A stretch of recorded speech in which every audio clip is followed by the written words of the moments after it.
ভাজা রান্নার recipe share করব। তার জন্য যে উপকরণগুলো আমি নিয়েছি, প্রথমে 250 গ্রাম শাক আমি ভালোভাবে কেটে নিয়েছি।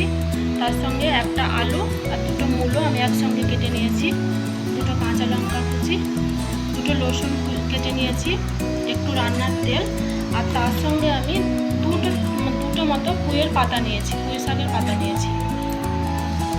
এই শাক রান্নার সঙ্গে আমি আরেকটা জিনিস অ্যাড করব, সেটা আমার রান্নার রেসিপিটা পুরোটা দেখুন, তাহলে বুঝতে পারবেন। আমি ওভেনে চাপিয়ে দিলাম।